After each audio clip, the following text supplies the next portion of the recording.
Ladies and gentlemen, good evening. Thank you for joining the Shaw Prize Lecture on Mathematical Sciences 2021. I'm Professor Ngai Ming Mok from the Department of Mathematics of the University of Hong Kong. Today, I serve as a moderator for the lecture.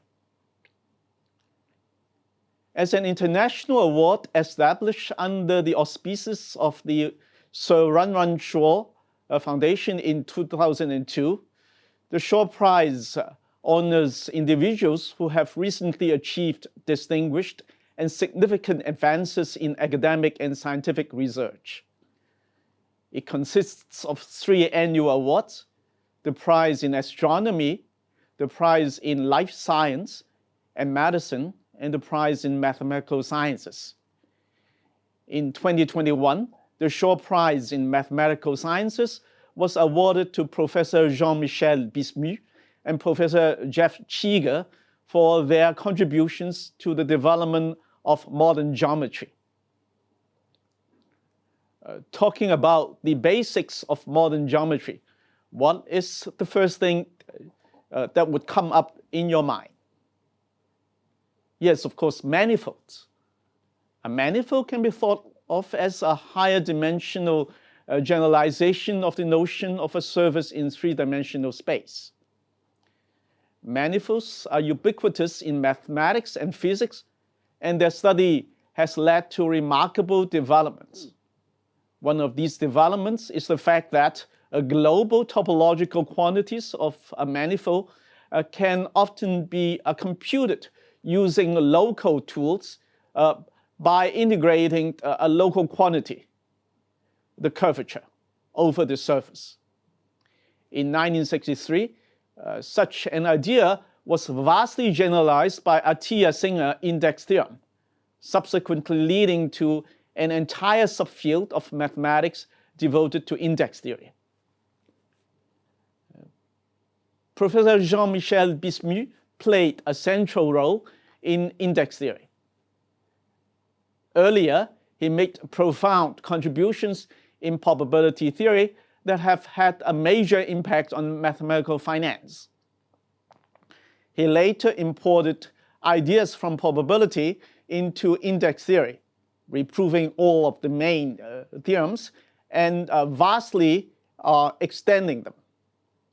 This enabled him to successfully link index theory to other parts of mathematics, like Arakelov geometry, which is used in number theory to study high-dimensional Diophantine equations, and to physics.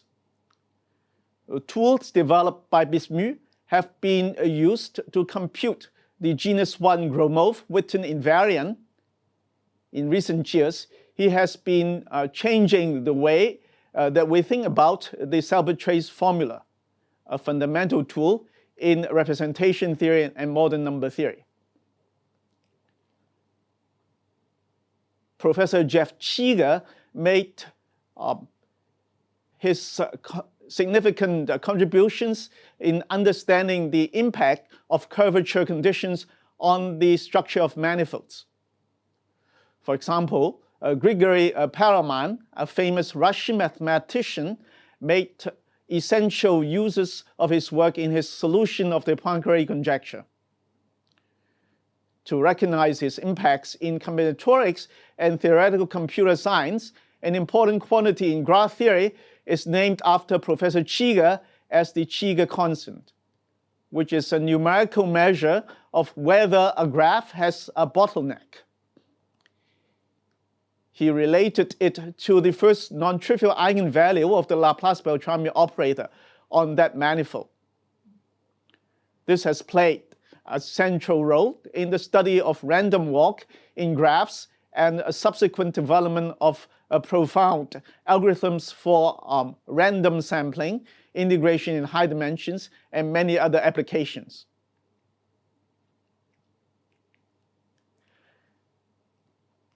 The collaborative results between Professor Bismu and Professor CHEEGER light on their extension of the eta invariant from manifolds to families of manifolds. This allows them to compute explicitly the limit of the eta invariant along a collapsing sequence of spaces. Unique insights from our Shor laureates have transformed and continue to transform modern geometry in contemporary age. Professor Bismu and Professor CHEEGER, thank you both for your relentless effort on enriching humanity's spiritual civilization. Before inviting our Shor laureates to share their insights on mathematics, I would like to briefly introduce their academic backgrounds. Born in Lisbon, Portugal in 1948, Professor Bismu is currently Emeritus Professor from Mathematical Department of Université Paris-Saclay in France. He graduated from École Polytechnique and finished his PhD in mathematics in 1973 at the Université de Paris 6.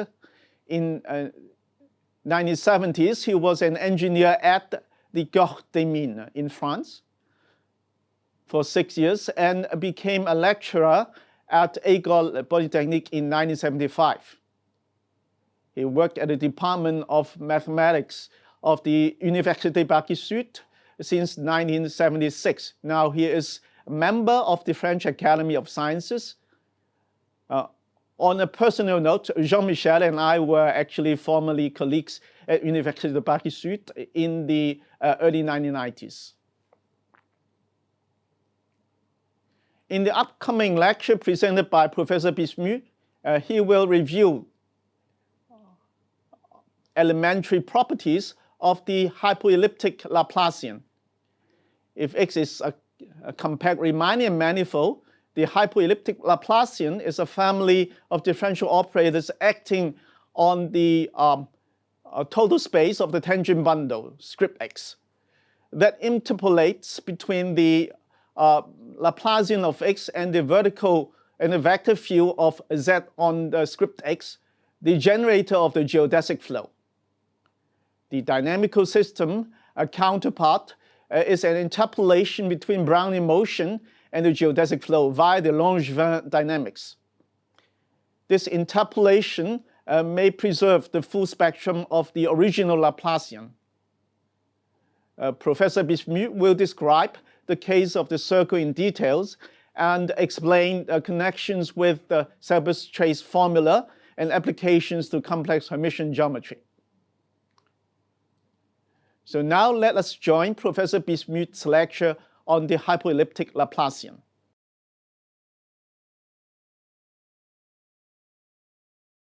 Okay, so I will speak about the hypoelliptic Laplacian. So the hypoelliptic Laplacian is an object which kept me busy for a very long time now.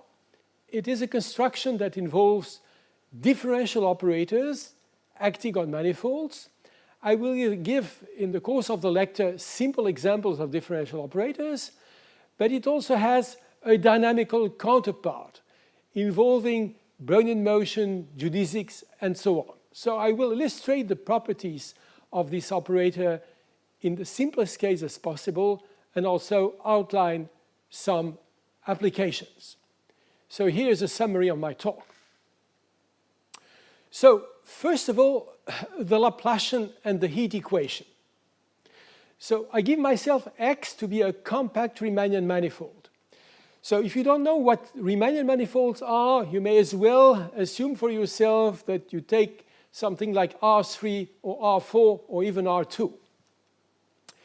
Now, on a Riemannian manifold, there is a differential operator of order 2, which is a Laplacian. That's an elliptic differential operator on X. That's the most standard sort of differential operator. And here is an example. In the case of Rn, the Laplacian on Rn is just the sum of the square derivatives. This is an example of an elliptic differential operator. So associated to the Laplacian, there is a fundamental equation of mathematical physics. That's the heat equation. So the heat equation describes the propagation of heat.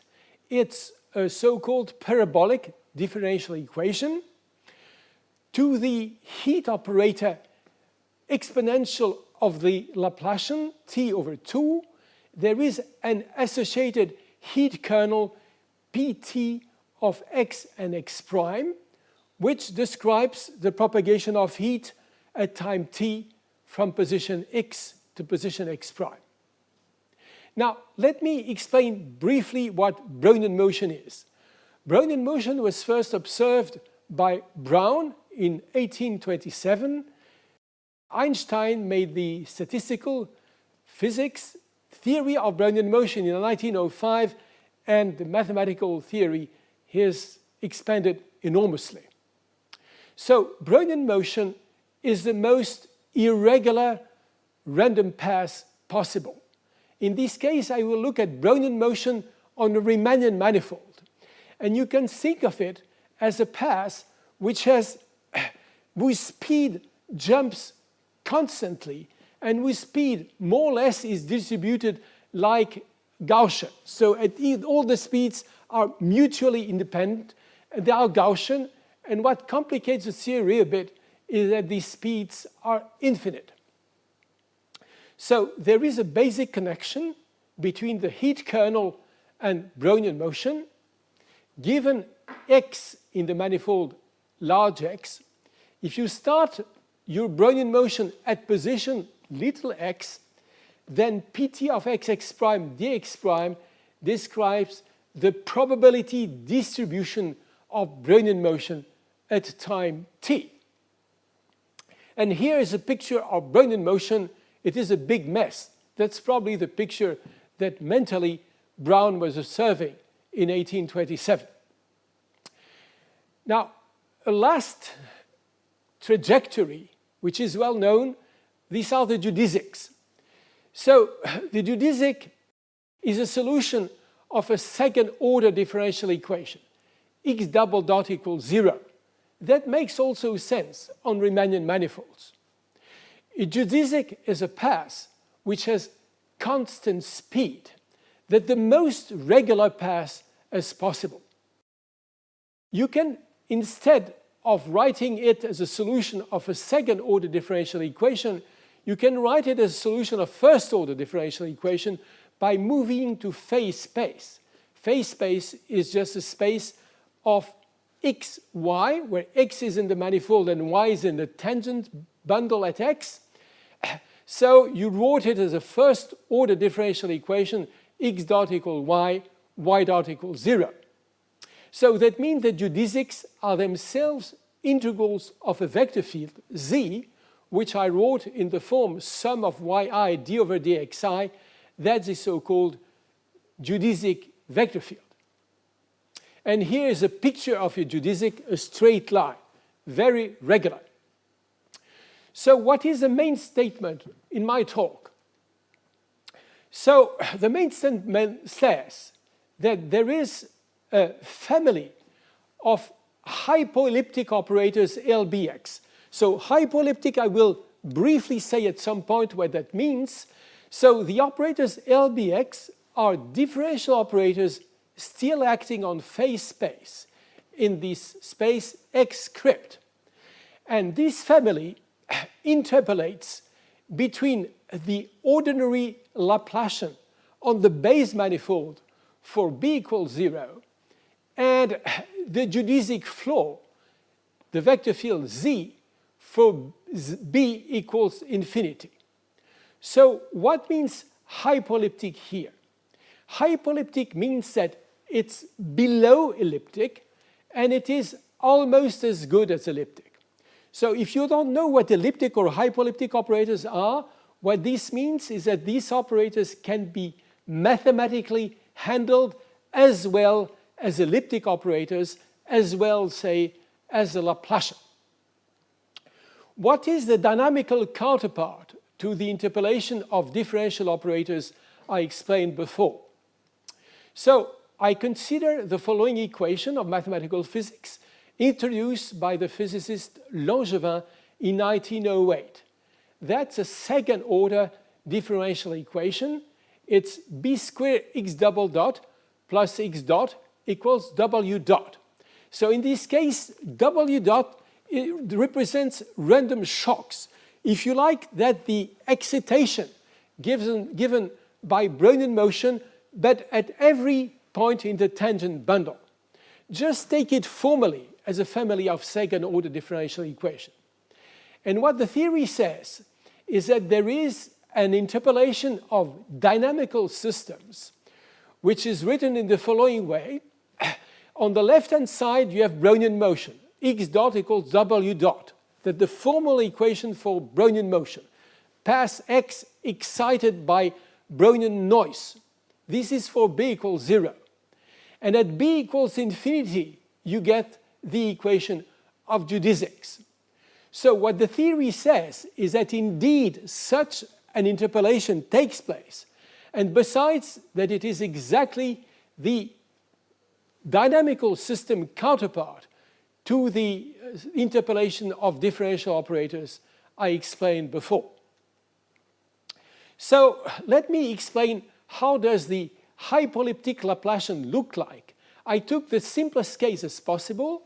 The manifold X will be the circle, so that the total space of its tangent bundle is S1 cross R, whose generic point is written as xy.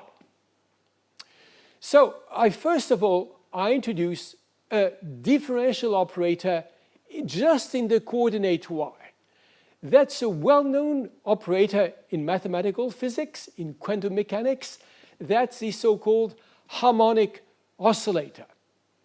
The harmonic oscillator, it's a self-adjoint elliptic operator, and it's well known that its spectrum consists of the integer. If you have a differential operator, you can think of the spectrum exactly as you would do for a matrix. So the hypoeptic Laplacian is just a combination of this harmonic oscillator, which just acts in the y coordinates, with essentially the vector field y d over dx, which, if you like, in this case, is just the geodesic flow, the operator which is associated with the geodesic flow. It's a weighted combination where the harmonic oscillator has a weight 1 over b squared and the geodesic flow 1 over b. So this operator is also known in mathematical physics. That's a so-called Fokker-Planck operator, which appears in statistical physics. Now, you see well that when b tends to 0, the operator LBX apparently explodes. What the theory of the hypoeptic Laplacian tells you is that in the proper way, it does not explode, and it converges in the proper sense to the Laplacian of S1. So let me now explain how does a solution of the Langevin equation look like.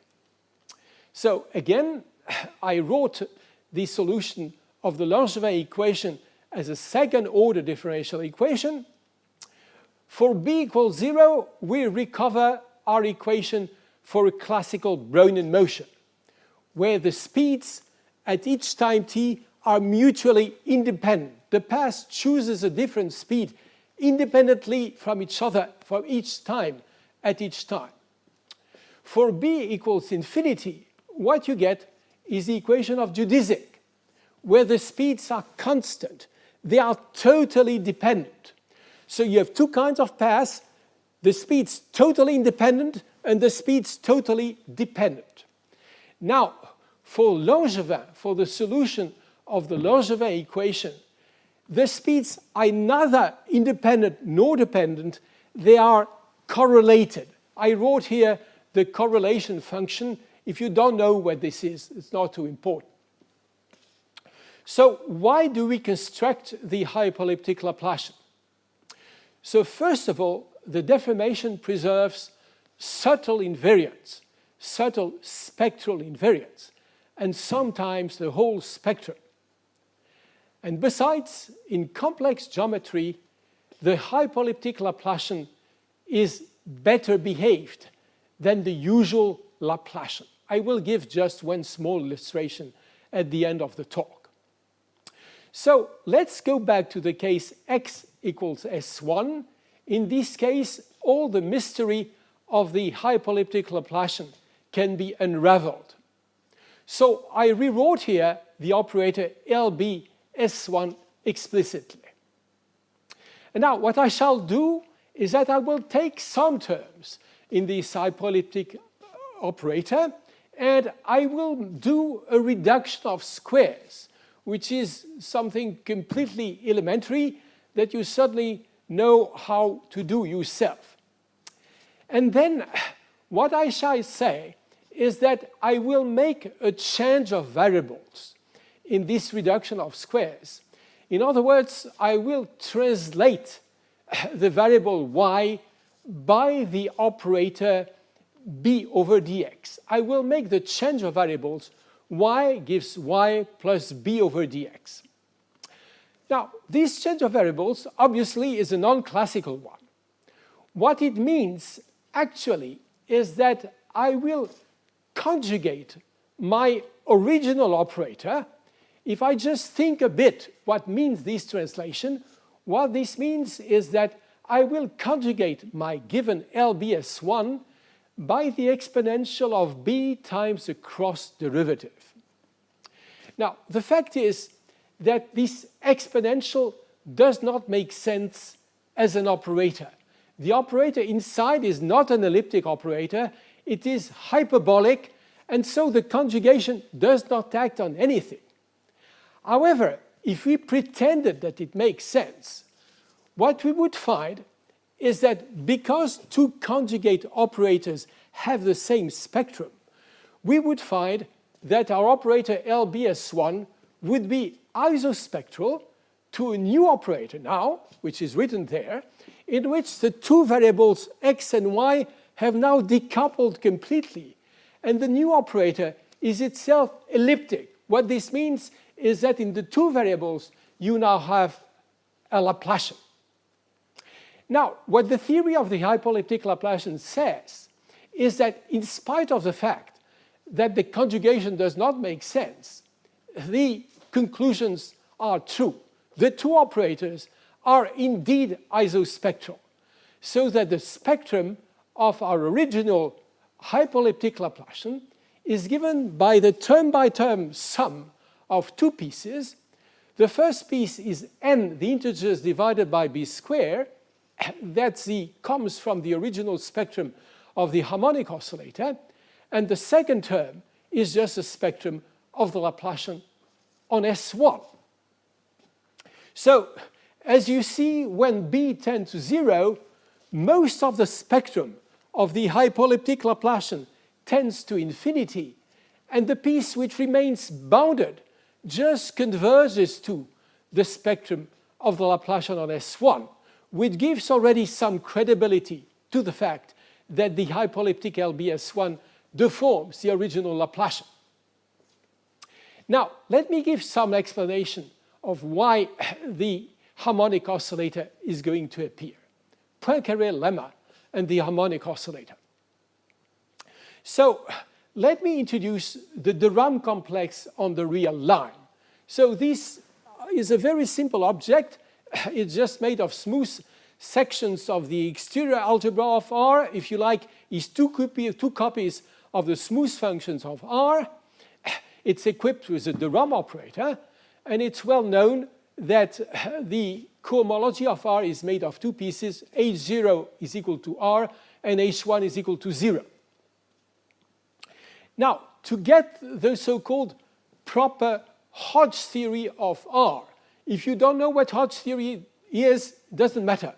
You need to modify the volume form when you construct the Hodge Laplacian by modifying the volume form by a Gaussian scaling. In this case, what you get is the so-called Witten Laplacian. That's a modified Laplacian in the y-coordinate, which is the sum of two pieces. One is the harmonic oscillator, the scalar harmonic oscillator, and the other one is a matrix. It's a matrix which acts like 0 on 0 forms and 1 on 1 forms.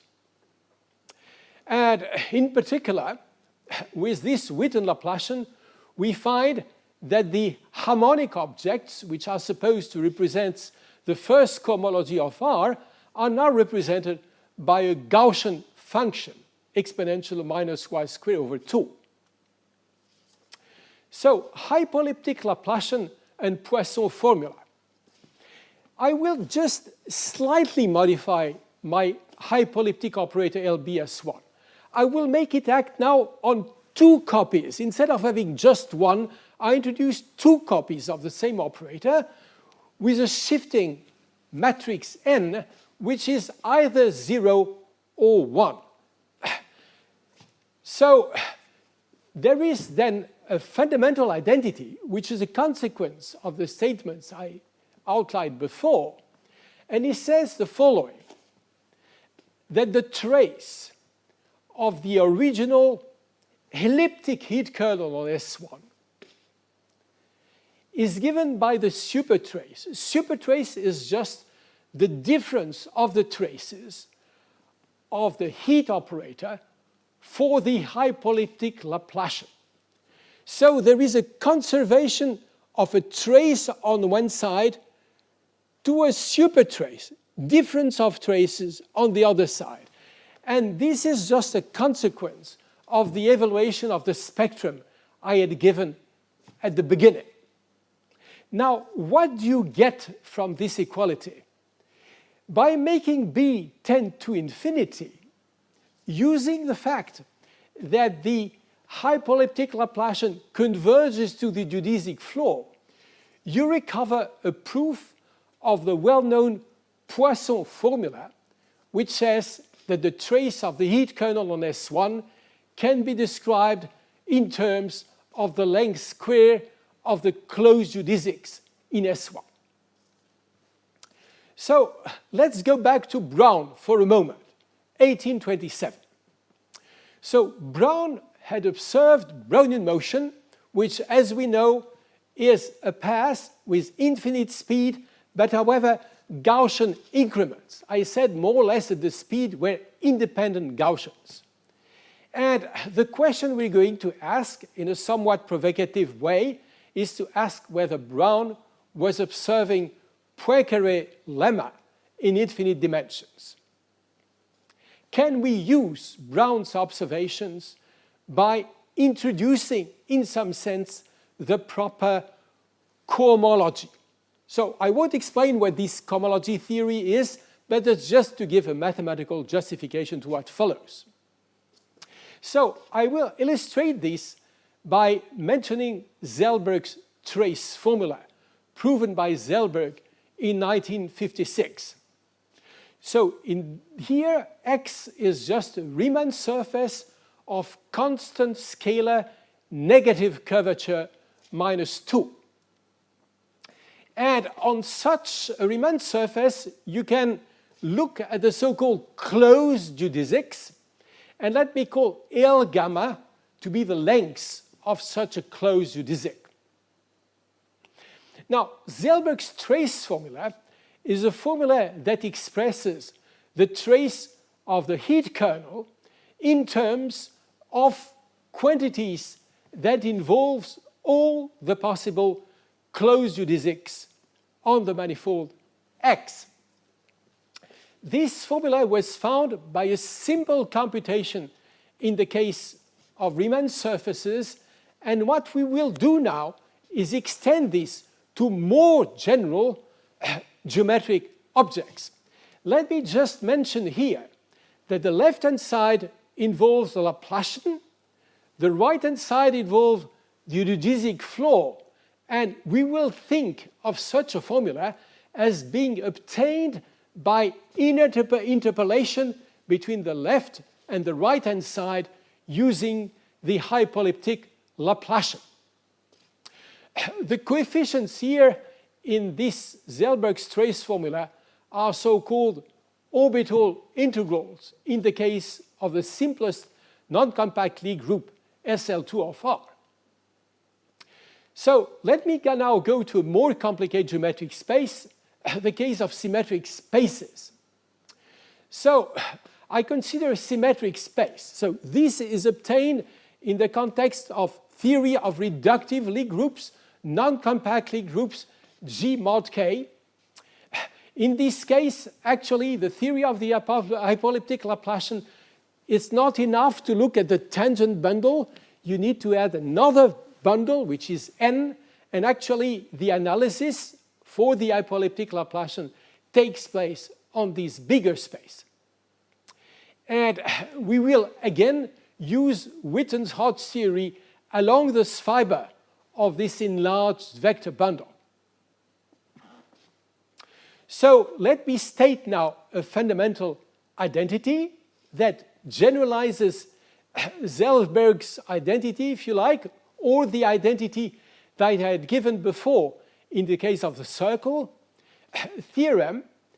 If you take gamma to be a discrete torsion-free subgroup of the Lie group G, and you take Z to be the quotient of X by the discrete group gamma. So this is a way of constructing a compact manifold from the symmetric space. Then we have an identity which is exactly the analog of the one I had stated in the case of the circle. The trace of the original heat kernel on Z is given by the supertrace alternate sum of traces of the heat operator for the hypoleptic Laplacian. By making B tend to infinity, one finally gets explicit geometric formula for orbital integrals. These formula were not known before, and these are similar in their structure to the theorem of Riemann-Roch-Hirzebruch. Now, let me briefly explain the application of the hypoeptic Laplacian in complex geometry, complex manifolds, and elliptic Hodge theory. So let X now be a compact complex manifold equipped with a Hermitian metric. Let me introduce square X, which is a Hodge Laplacian, which in this case acts on the Dolbeault complex, on anti-holomorphic forms on the manifold X. We know that this Hodge Laplacian is just an ordinary self-adjoint elliptic operator with respect to a classical L2 Hermitian product. What is going to be hypoleptic Hodge theory? So first of all, let me explain it in the simplest possible case. I just introduce a Hermitian form on differential forms on X, which instead of being based on the L2 product of the forms, as usual, is just based on their intersection product. I will not explain here the notations, that doesn't matter. By properly scaling this intersection product, what you get for theta, it is a Hermitian form. It is not positive, but it is still non-degenerate and properly symmetric.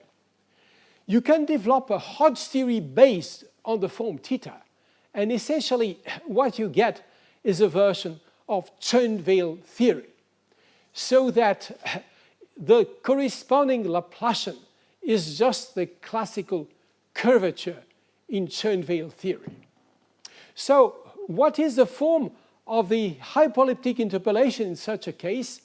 That's an interpolation between the classical Hodge-Dolbeault theory on the complex compact manifold on one hand and Schoenweill theory on the other hand. And this interpolation in particular leads to a proof of a rather complicated theorem I obtained recently with Schuchen and Zouting Wei, proving Riemann-Roch-Grothendieck for coherent sheaves on Hermitian manifolds. Now let me go back to the Langevin equation. In 1908, on R3, Langevin introduced the Langevin equation, which he wrote more or less in the form mx double dot equal minus x dot plus w dot. You will see the original later on. M here is a mass. And the reason why Langevin was doing this, he was trying to reconcile Brownian motion, the theory of Brownian motion with classical mechanics. The question was that Brownian motion, it was already understood at the time that Brownian motion was only possible for particles which had zero mass, because Brownian motion has infinite speed, and if they did not have zero mass, they would have infinite energy. So Langevin was already trying to slow Brownian motion down, so that would describe a random motion of a particle with a mass. In the theory of the Hypoeptic Laplacian, there is a relation between Langevin mass m and our parameter b squared. In other words, our interpretation of b squared now, it's exactly a mass for Langevin. So the hypoeptic theory consists actually in considering classical mathematics with Laplacian and so on with non-zero mass. And here is a picture of Langevin's equation in its original version. You see exactly the equation that he wrote. It's not exactly the same formalism, but almost. So I think it's interesting to see that at more than 1 century of distance, in some sense, for completely different reasons, the same equation pops out. Thank you very much. Thank you.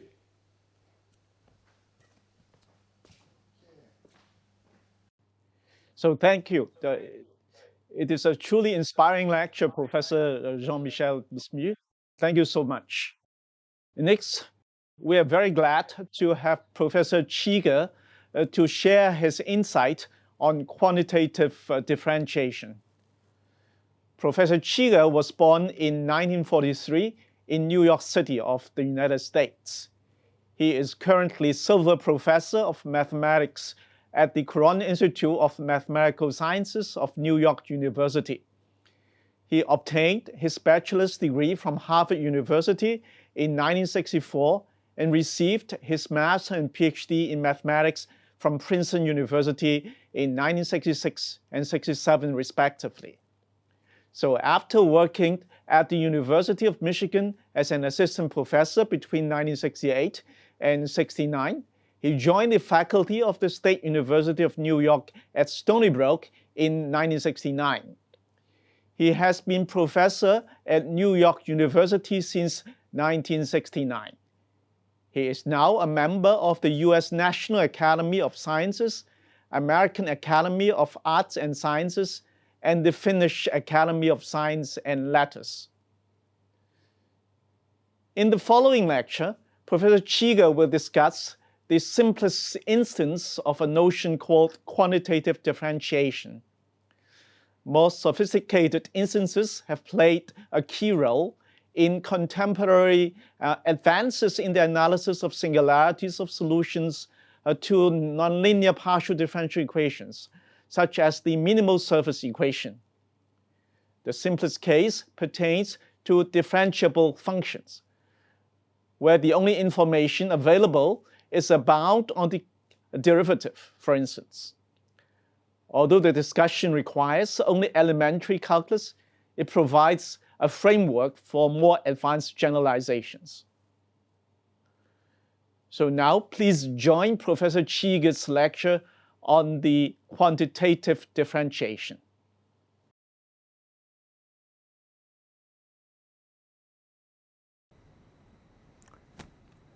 Okay, so I want to discuss the simplest and most elementary case of a principle that's played a role in my work over the past 25 years. The applications have ranged from nonlinear geometric partial differential equations to theoretical computer science. Different parts were done jointly with Toby Colding, Gang Tien, Bruce Kleiner, Asaf Naor, and Aaron Neighbor.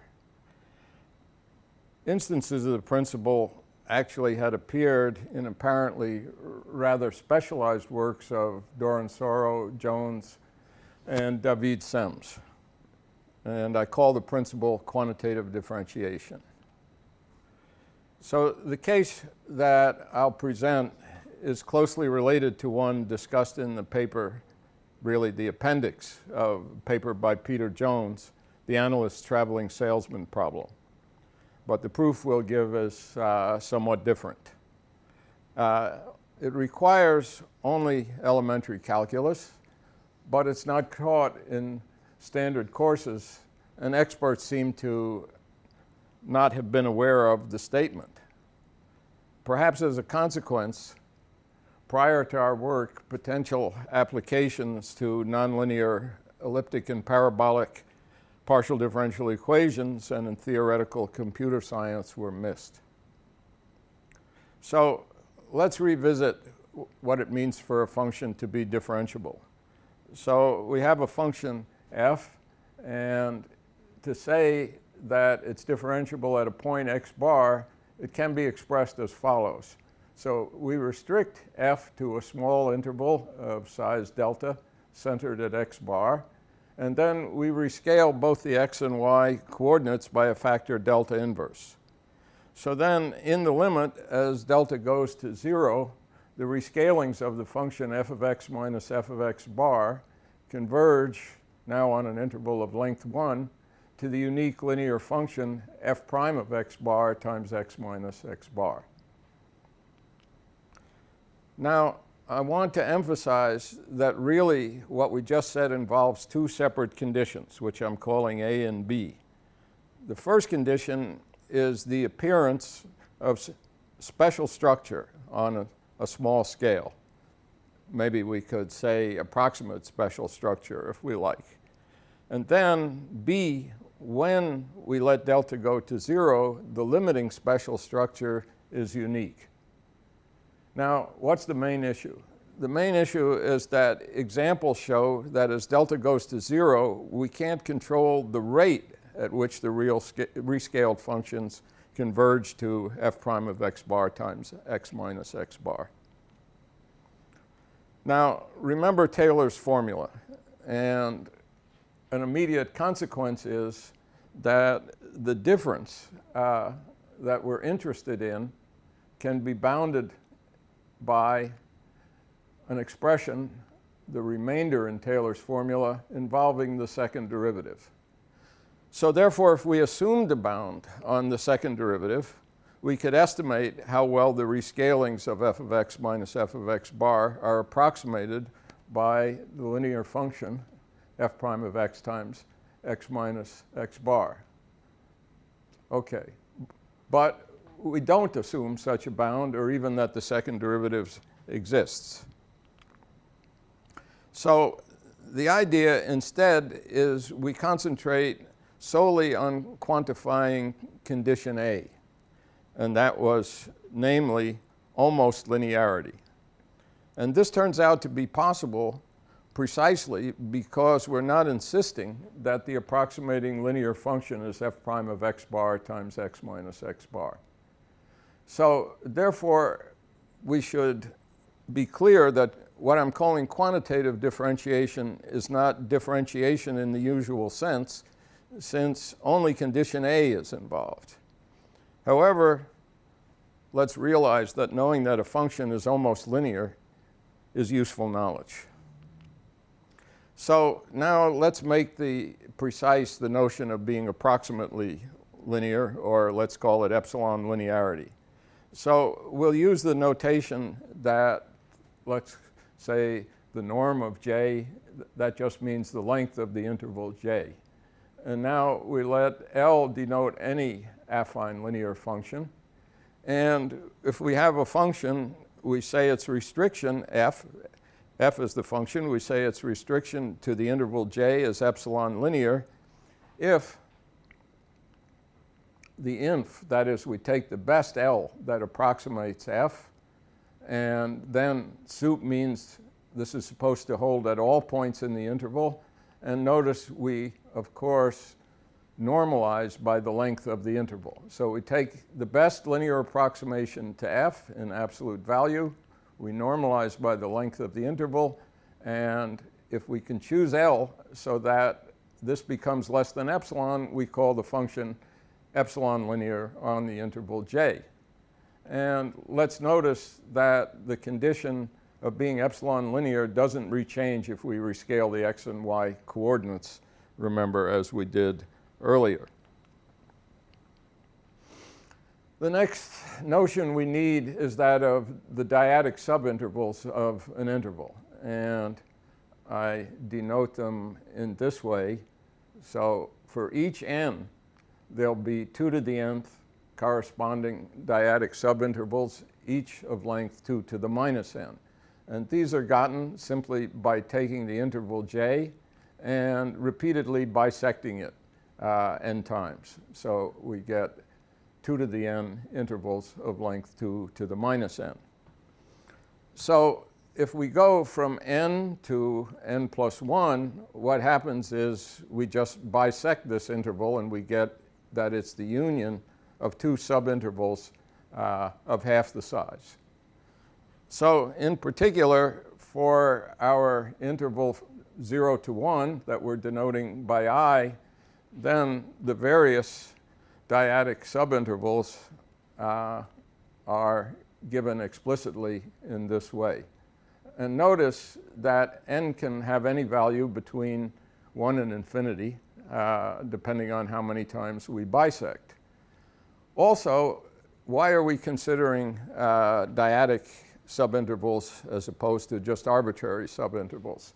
Well, basically it's enough to consider dyadic subintervals because any interval is comparable, any j that is over here is comparable to dyadic subintervals in this sense. So we can find one that approximates it best from the inside, and we only have to expand it slightly to get something that contains it.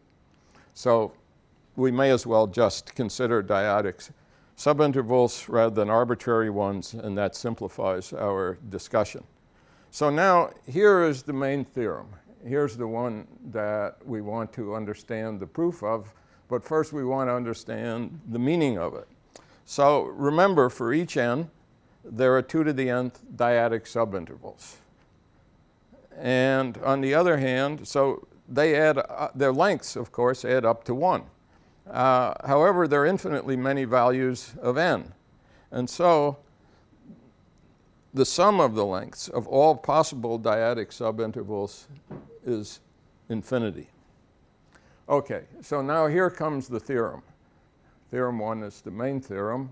For all epsilon greater than 0 and any differentiable f, we don't care what it is, the lengths of the dyadic subintervals on which f fails to be epsilon linear is finite. And in fact, it has a definite bound, and here is the bound. So the smaller epsilon is, of course, the larger we would expect the bound to be. And what is it being bounded by? We take, this is really what's called the L2 norm. We take the derivative, and now this denotes its average value on the whole interval. We take the difference, so we're looking at the deviation of f from its average value. We square it to get something positive, and then we take the square root.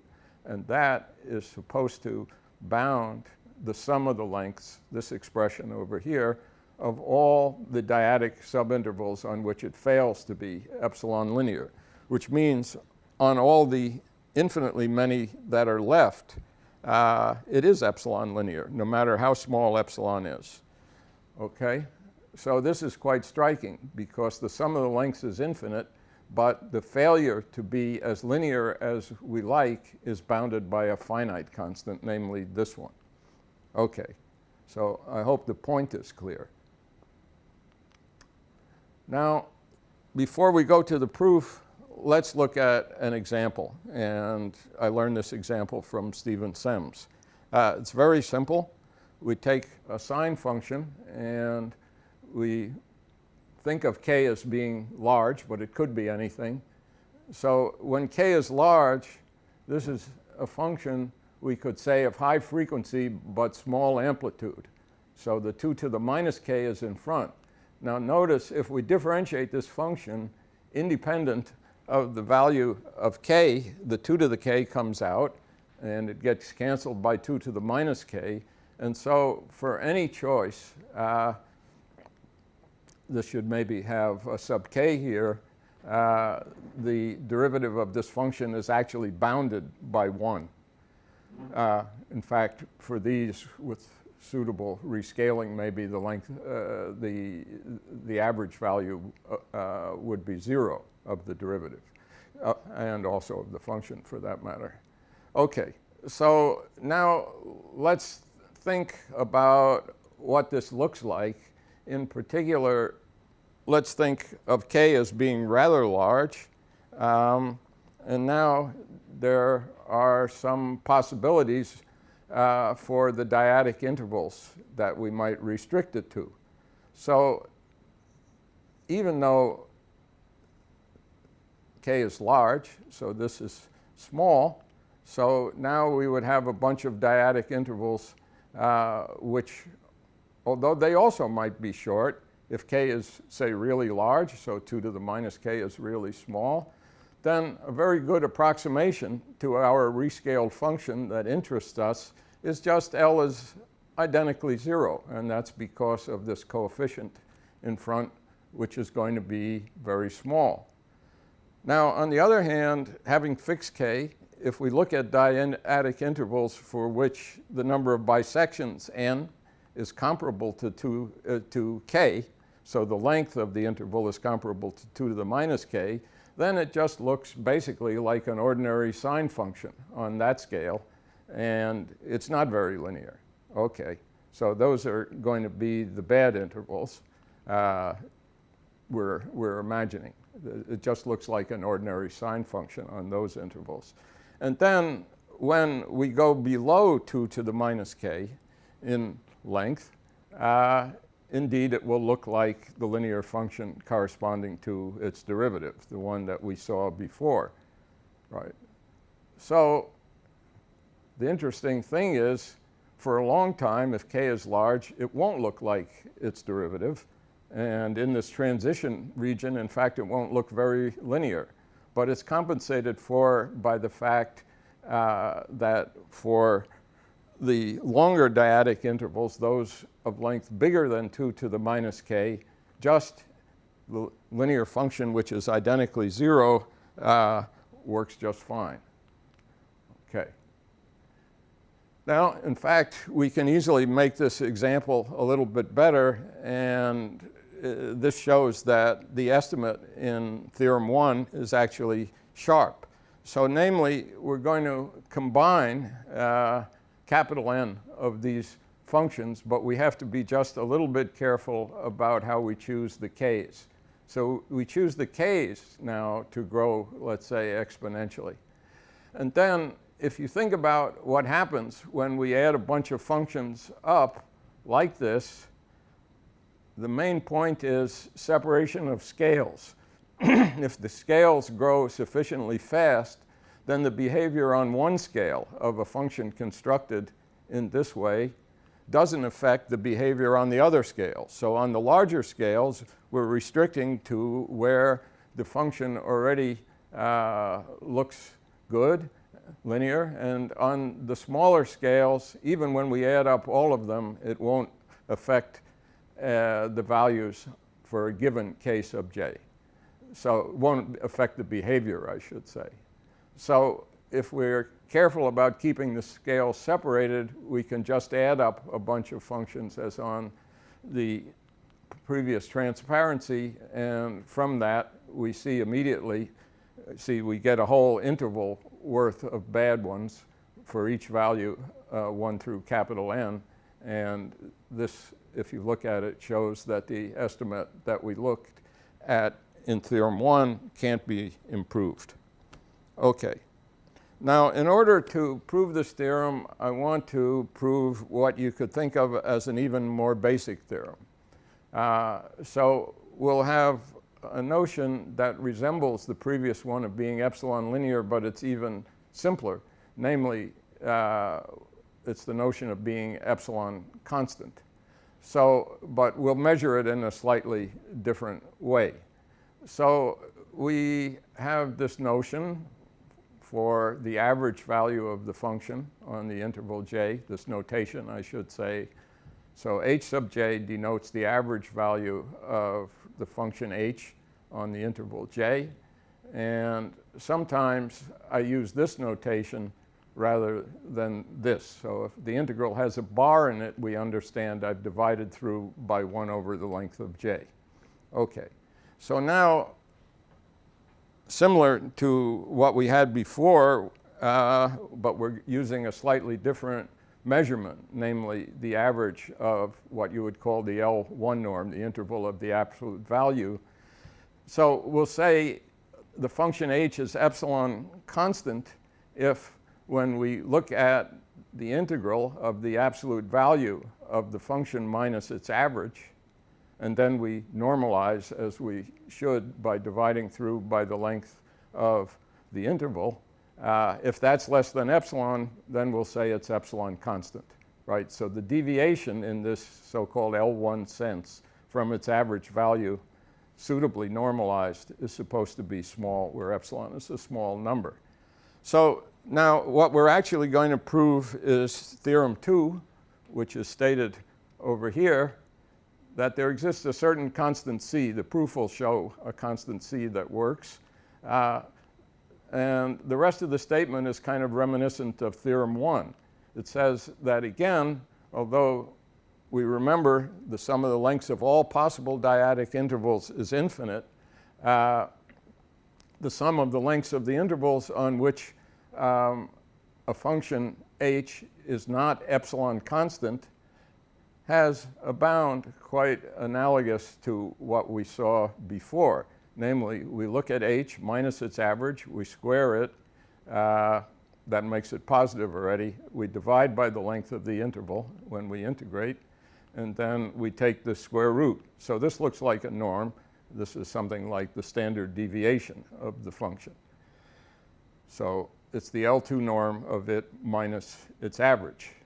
And the claim is we have an estimate that looks very similar to before. The sum of the lengths of the intervals on which h is not epsilon constant is bounded by a constant times epsilon inverse, and then times this, which depends on the function h. And as before, this is the best possible statement. And then to get Theorem 1 about almost linearity from this theorem, we just look at the case where the function h is the derivative of our function f, and then we apply the fundamental theorem of calculus, that the function is the integral of its derivative with a suitably chosen constant. Okay, so now let's start on the proof of Theorem 2. So the first thing is to notice that if we take the sum of the, I always make this mistake. So we take the sum of these quantities here, notice that occur, but there isn't a normalization yet in the definition of being epsilon constant. So what I have here is the same thing without the normalization. So that's over here, and summed over all possible dyadic intervals. So there are infinitely many dyadic intervals in this sum because I consider a sum both over n and the corresponding index I sub n, which runs from 1 to 2 to the n. And now I've just rewritten it over here by dividing through and multiplying through by the length of the interval. And this is to make manifest a standard fact that if I have such a bound, then I have control of the lengths, the sum of the lengths of the intervals where this is bigger than epsilon, right, in terms of the left-hand side over here, right? Because if there were too many, if the sum of the lengths was too big, where the condition of being epsilon constant would be violated, then I would get a contradiction provided I had a bound on the left-hand side.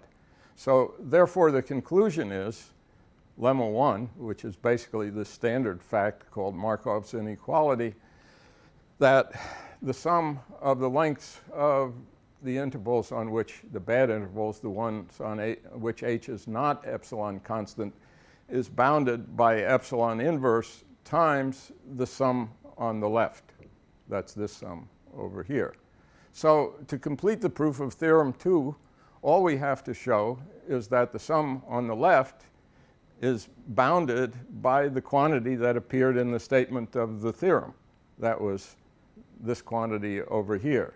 So I'll just go back for a second to remind ourselves, right? So this is the bound that we want to prove, and this is the bound that's almost obvious from Markov's inequality. So to prove the theorem, we have to prove that what's on the left-hand side is bounded by the quantity in the theorem. So really, I should be maybe looking over here, that this, which has the epsilon inverse in it, is bounded by this, which doesn't have the epsilon inverse in it. And then we'll be done, if we can see that. So in order to prove that, I want to introduce a family of functions, which I'll denote h sub n.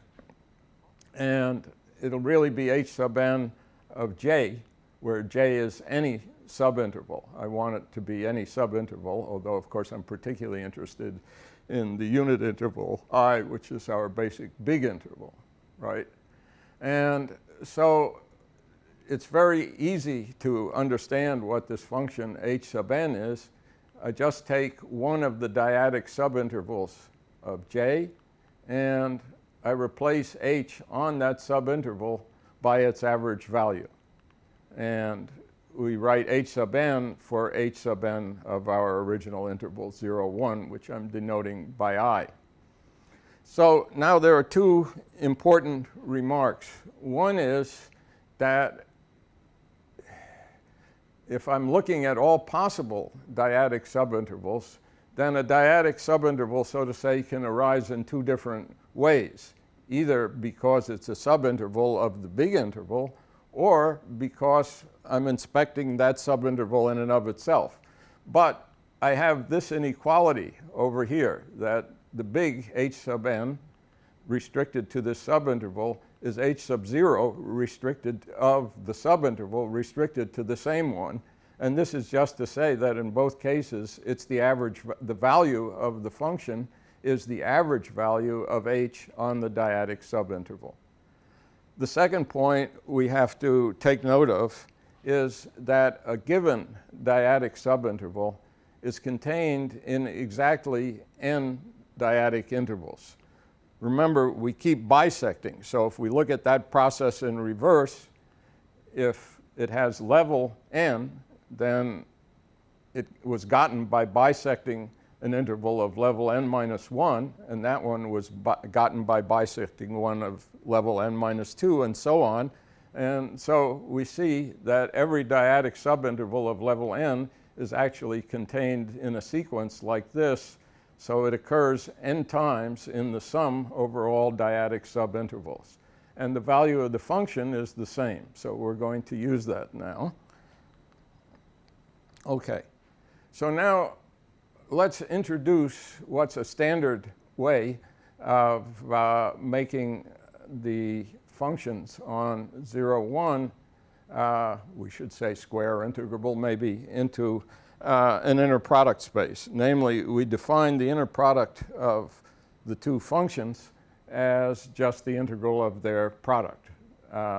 So in particular, if h equals g, it's the inner product is the norm squared. It's the integral of h squared, which is indeed positive as it should be unless h is identically 0, in which case it's 0.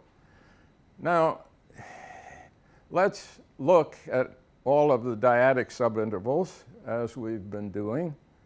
Now, I mean for the big interval.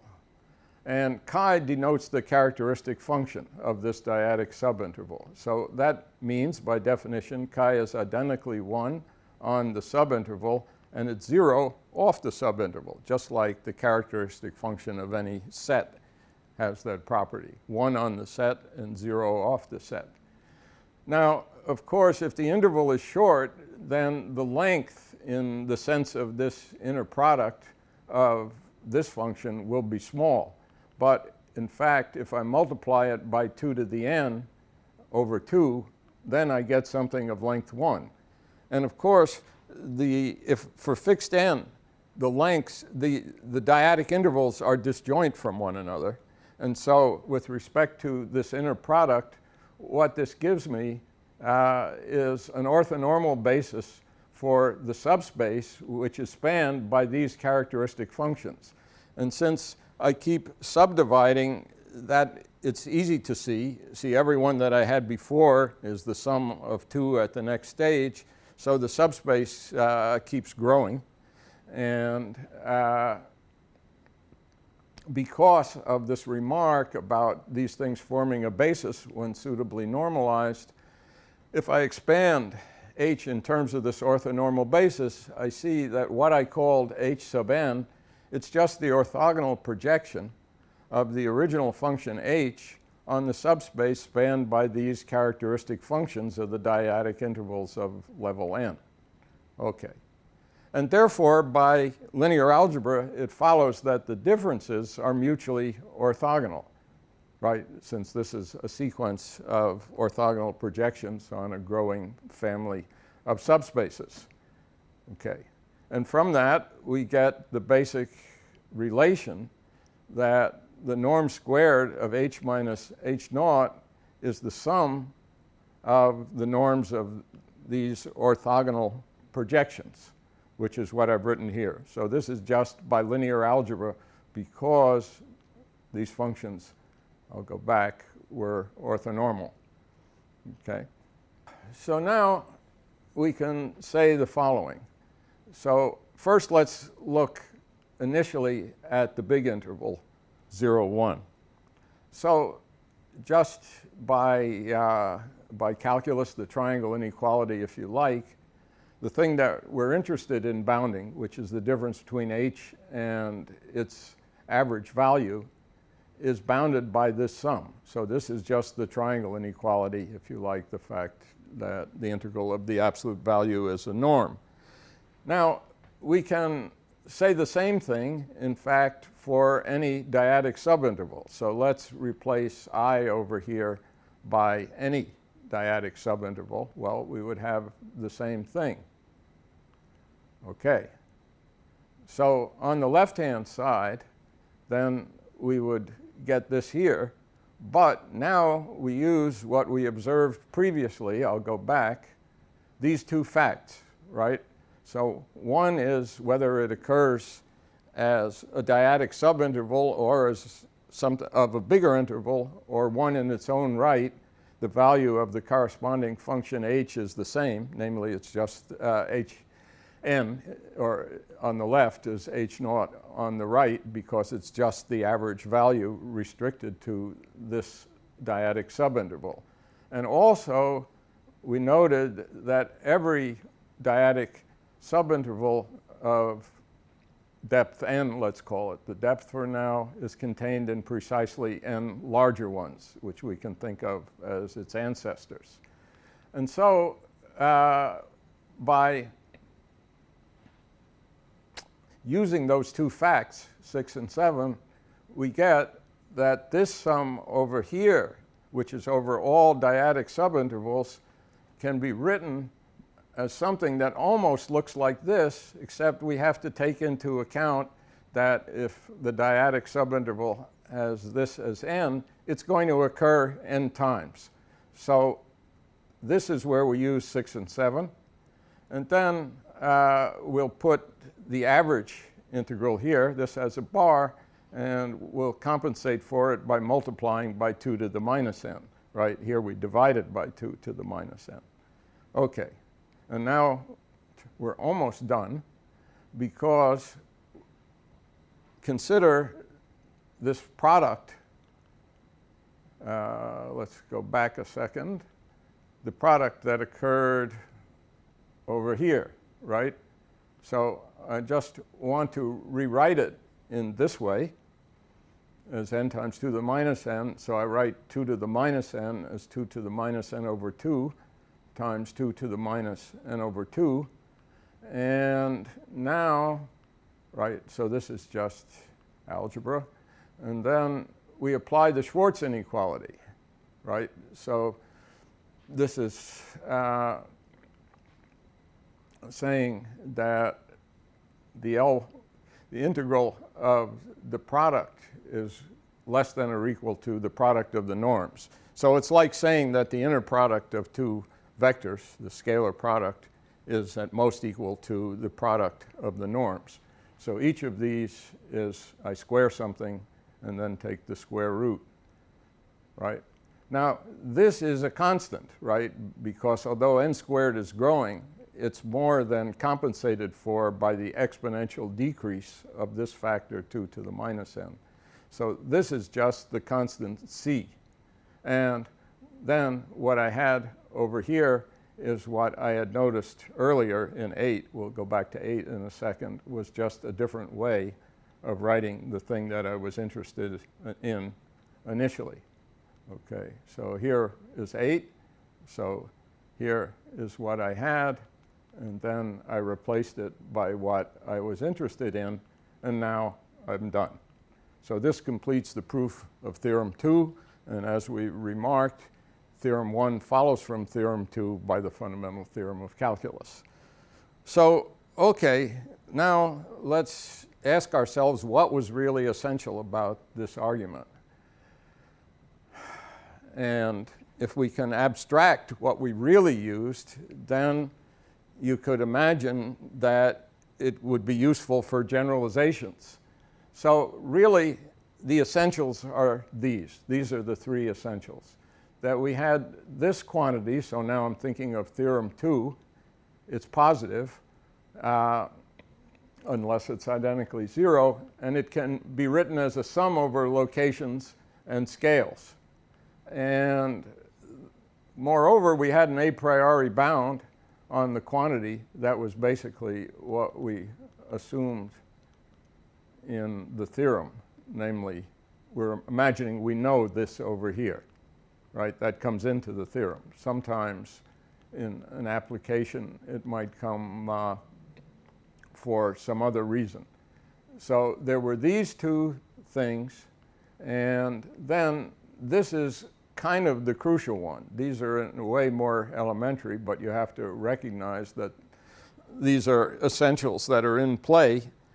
But the coercivity is the crucial point, and that is that if we can write it in this way, and we have a bound, then the sum of the non-negative quantities being over sufficiently many scales being sufficiently small, then it must follow that special structure must be present. And in our case, in Theorem 2, special structure meant the function looked almost constant, and in Theorem 1, it meant it was almost linear.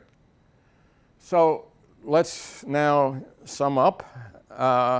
So the applications, the more recent applications, in particular in my work with my collaborators, here are some of the buzzwords or the names to which these general ideas were applied.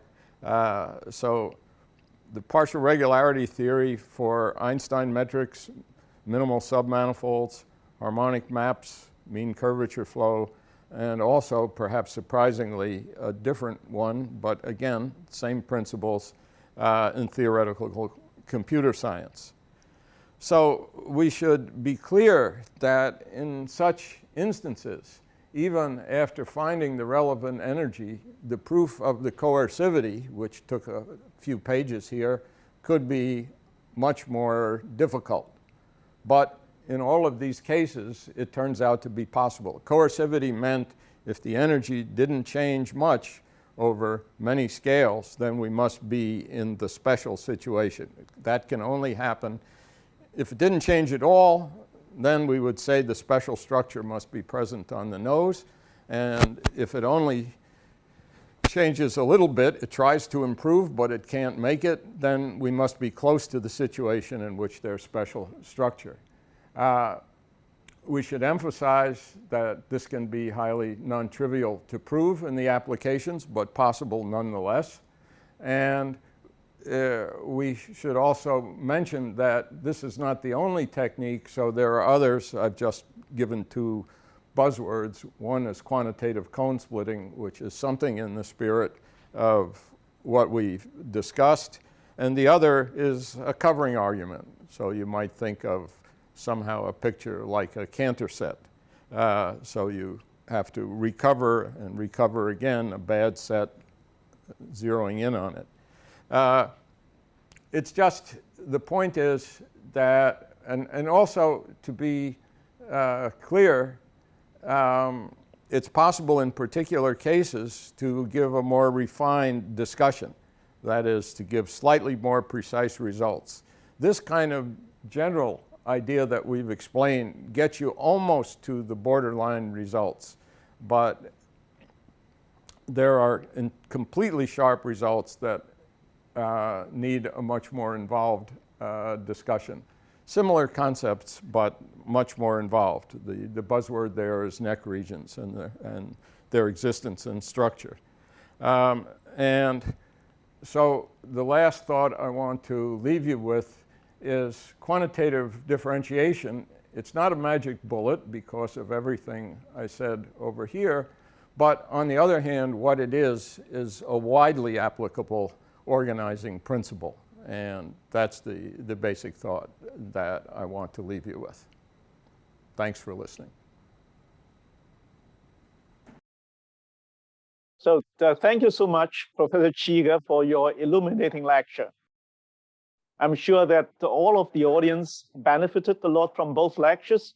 So for the audience, if you have any questions that you want to ask, both laureates, please take this opportunity to raise them. You may type your question also. So there are a few. So I see here a question for Professor Bismu. So the question it says, near the end of your talk, you have mentioned one of the motivations for the hypoellipticity is to understand the relationship between the geodesics in classical mechanics and Brownian motions in stochastic analysis. However, the geodesics should be more regular than the Brownian motions, which behave like C1 half in general. Therefore, would you mind commenting how the regularity will change when the parameter B changes from 0 to infinity? Okay, so this is a very good question. So obviously, one problem with Brownian motion is that it's extremely irregular. So the paths are continuous, but they are, they're certainly differentiable nowhere. They are almost surely nowhere differentiable. As soon as you move a parameter B from 0 to B positive, suddenly this smooths out the Brownian paths. If you like, the operation is like a convolution. It's like a convolution, that is, you have a very irregular path, you make a convolution, and then it suddenly becomes regular. So, the regularity does not improve so much with time. That is, basically the irregularity scheme is essentially constant when B moves from 0 to infinity, 0 excluded. But in the limit, B equals infinity, the thing becomes totally, the speed becomes constant, and so it becomes infinity. So the reason for that is that, as I explained in my talk, for B equals 0, the speeds are totally uncorrelated. So they are allowed to fluctuate as much as you wish. When B moves to positive, they are slightly correlated. And basically, the correlation becomes stronger and stronger. So correlation here means that the mutual dependence of the speeds at different time becomes stronger and stronger. And for B equals infinity, the speeds are totally correlated. They are not allowed to fluctuate anymore. So there is not an improvement of regularity except a sudden motion from C0 or C1 half, if you like, as you wrote in your question, to C1. Yes, so that's my answer.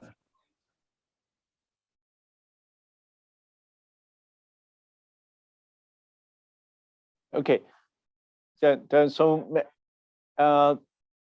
may I relate this question to Professor Chiga? It says that in your talk, you mentioned about the SIMS examples in which the functions fk were introduced. What's a lesson that we should learn from these examples, fk? So there were the SEMS examples, and then there were slightly more elaborate examples where you had a sum of those examples, but on widely separated scales. So if you look, they illustrate the phenomenon that with just a bound on the derivative, you can't say how rapidly, in terms of going down in scale, the function converges to its derivative, right? Because the region, which was determined by k, or the scale 2 to the minus k, on which after rescaling it just looks like an ordinary sine function, k could be arbitrarily big. So, I mean, of course, without a bound on, and on that region or nearby scales, I should be saying scale when I say region, it just doesn't look linear. See, and that could be arbitrarily far down in terms of scale. Below that, it does look like it's derivative.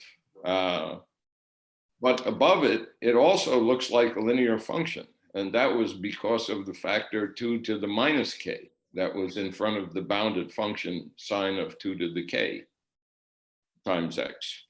So it looks like a linear function, namely the linear function 0,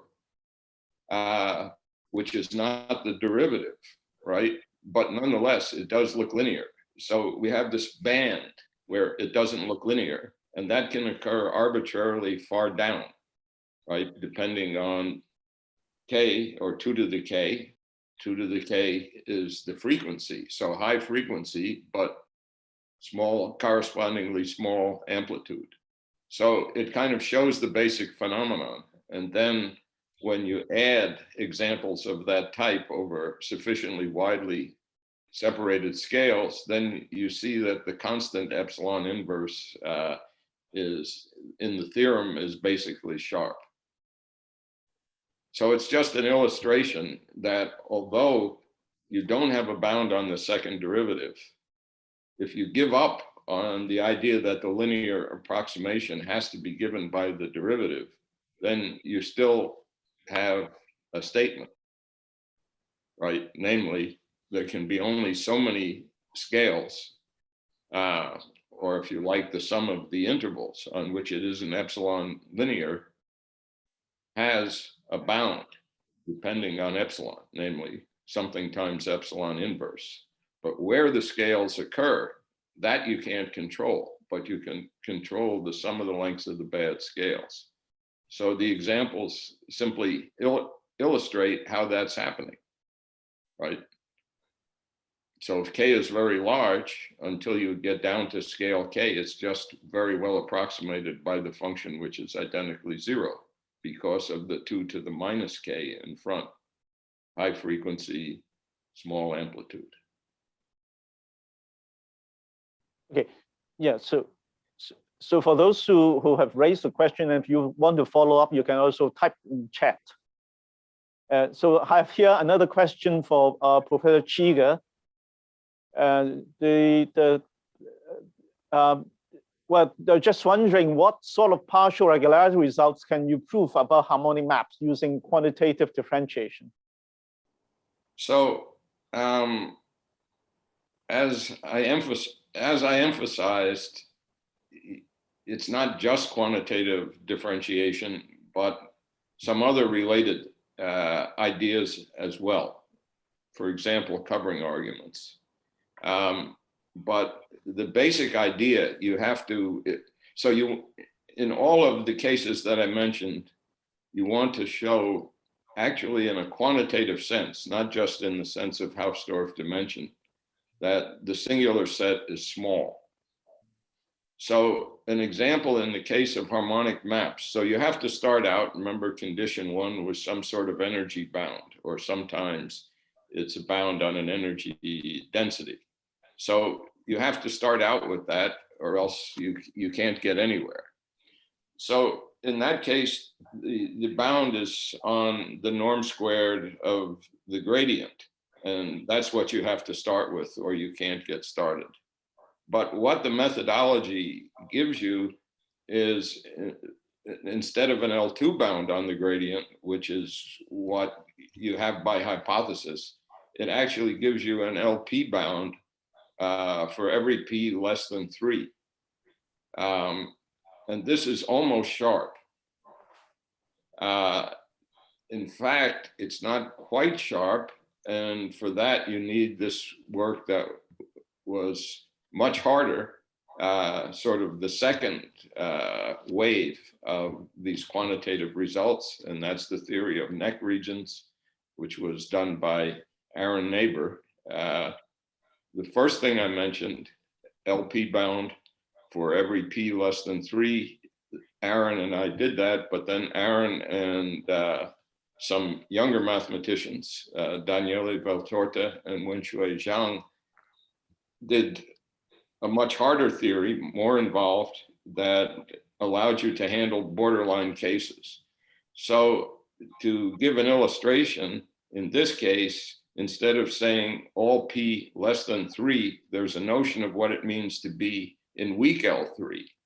And the borderline case with the neck region theory gets handled by that.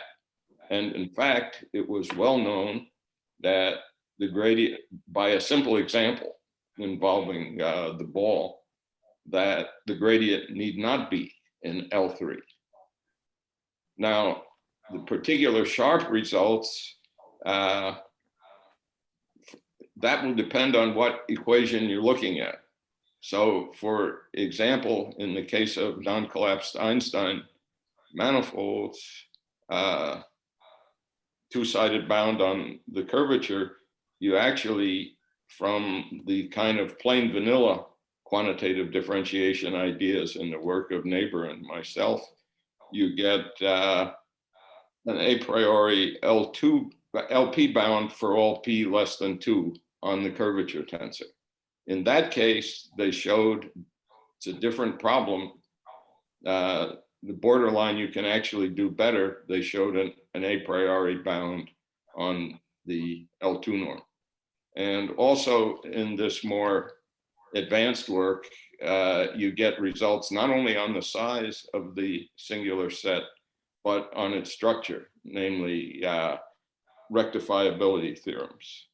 So what we did with Aaron was, the novelty was not just the Hausdorff codimension of singular sets, but actually a bound on their size, a bound on the tubular neighborhood, the size of the tubular neighborhood, which the bound was almost sharp, where you would expect it maybe to be like the radius squared.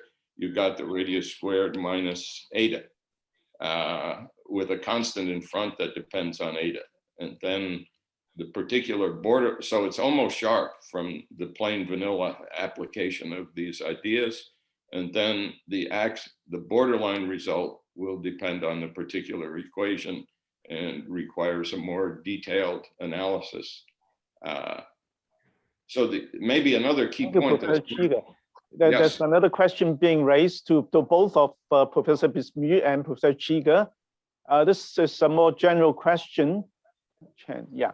So the question is the following: can the dynamics of dark energy and dark matter be simulated by relevant mathematical theories? It's a general question. Well, I leave it to Jeff. I mean, I saw the whole question.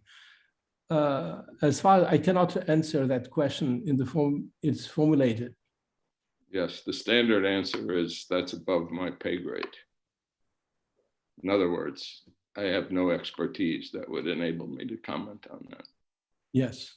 Okay, so they was asking more about the metaverse, but I guess in principle, one always have mathematical theories, only that maybe one has to ask people more informed about the dark energy and dark matter.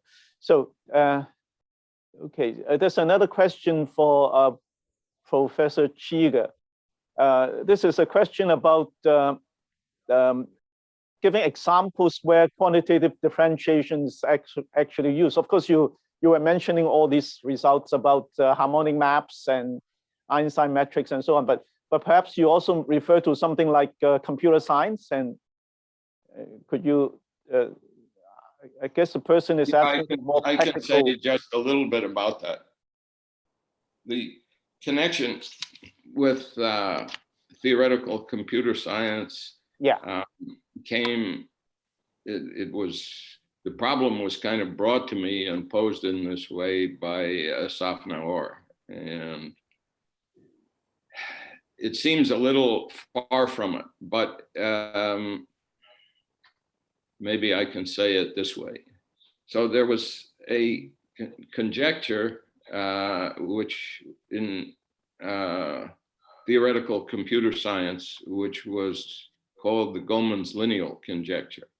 So Michel Goldman's is at MIT, and Nati Lineal is, I forget where, maybe in Israel, maybe Tel Aviv, maybe Hebrew University, I don't remember exactly. So there was a problem in theoretical computer science, which was known to be NP hard. Now, they proposed a relaxation. So instead of bounding something, they wondered if you give up a constant in what you would like to bound. You only bound a multiple, and the constant might, they hoped, be independent of the size of the problem, so that there might be an easier problem whose answer was comparable to the answer you wanted. So this is the kind of thing that occurs in theoretical computer science, and it's hard to have a feeling. So the application to theoretical computer science involved a proposed counterexample to their conjecture. And the counterexample was related to something that on the face of it seems to have little relation to theoretical computer science, but and also little relation to the examples I gave with harmonic maps and so on. But nonetheless, this was the first time where I encountered these ideas, which then got refined. And because of my other interests, it turned out that what we did could be transposed to the more geometric PDE context. So what am I talking about now? So the object, so there's an object which is very canonical, called the Heisenberg Group. Maybe everyone has heard of it. So you can think of it as, in the simplest case, 3 by 3 matrices with ones on the diagonal, upper triangular or lower triangular. So it's 3-dimensional, but it's known that it has a very interesting non-standard metric, which makes it not only homogeneous, but it also has these homotheties, which when written in coordinates, they multiply. It has 2 base directions, and then it has a center. So if you multiply the base directions by a constant and the center by a constant squared in this metric. So there's a notion of horizontal geodesics. It's a non-integrable field of 2 planes. And so you can get from one point to another because of the non-integrability, but you have to go by a longer route. You can't just go vertically to move in the center. Okay, now Naor and the theoretical computer scientist James Lee conjectured that you could find a counterexample to the Goldman's lineal conjecture from the following. This is a very non-standard geometry. It looks very different, even though it's very canonical from the kind of things you're used to. And the question was, can we find a bi-Lipschitz embedding of the Heisenberg group with its Carnot-Caroteo-Dori metric into this big Banach space L1. Now, among the LP spaces, L1 is exceptional. It's easier to embed in L1. In fact, from other work we had done, we knew, which was why Naor brought me the question, that you couldn't embed it, for example, in any LP space for P bigger than 1. But L1, for example, is not reflexive. And you have more room to embed it in L1. And if you could use the discrete Heisenberg group, say, given by the integer upper triangular matrices, but then scaled down by the automorphisms, the inhomogeneous scalings that I mentioned, to make something discrete. And you would, if you could prove, first of all, in a non-quantitative way, that there wasn't a bi-Lipschitz embedding. And then later, which we did with Bruce Kleiner, and later with Asaf Naor, in a more quantitative way, you would have a counterexample to this conjecture. So the application was to theoretical computer science, but the analysis involved analysis and geometry, seemingly very different from harmonic maps or something like that, showing that if you have, say, a 1 Lipschitz map of this exotic space into this very big target, very flexible, still, when you got down to a small enough scale, it couldn't be bi-Lipschitz. It was going to contract points by a factor that you could control and would go to 0. So this was actually my introduction. So the connection with theoretical computer science, I've now tried to explain. It was something that was brought to me, but then Bruce and I worked on the problem and showed you couldn't embed it bi-Lipschitzly, and then we made it quantitative. And these ideas emerged in a context which I could then transpose into problems that were related to my other interests in Riemannian geometry and so on. Thank you, Professor CHEEGER. So there is this question for Jean-Michel. The question was, were there more examples related to physics that you were planning to discuss? Yes, so I would say the philosophy of the talk is in some sense the opposite, is to apply physics to mathematics. I mean, this sort of interpolation in which actually that Langevin was considering, where you need in some sense to create a mass to reflect the reality of the physical world, where the energy should be finite, is something that actually does not mean too much for a mathematician if you formulate it this way. So actually, I used it almost in the opposite way. That was to use it as a mathematical tool to prove a mathematical result, but the instrument not having specifically physical significance. In other words, the purpose was to prove mathematical results. So, for instance, just to illustrate the conservation principle, the fact that I mentioned at some point that there is part of the spectrum which doesn't change with the deformation parameter. This is typically something which appears in index theory. In index theory, you often look at quantities, you know that in principle they should depend on time, and actually you prove they don't depend on time, and this way you get the index formula in this way. That's a method of proving the index. In the case that I'm considering, in some sense, the points are replaced by the closed geodesics. And so the interpolation which is produced, while coming from the physical theory, should be thought actually as being an index theoretic interpolation, but with infinite dimensional index theorem. So in other words, the point is not to produce a new physical theory, is to exploit ideas coming from physics, to connect two kinds of objects in mathematics. Okay, I hope that I've been clear enough in that respect. So the question is not so much to explore the physical world as to explore physical techniques to understand better connections between two sorts of different mathematical objects. So thank you, Professor Bismu, and also Professor CHEEGER. But time flies, and here we have to come to the end of the question and answer period. Thank you to those from the audience who raised all these interesting questions. And again, thank you both Professor Bismu and Professor CHEEGER to be here today and share with us. It is truly a fruitful occasion with a wonderful academic exchange. So wish you all have a good day or a lovely evening. Goodbye. Thank you. Bye-bye. Au revoir.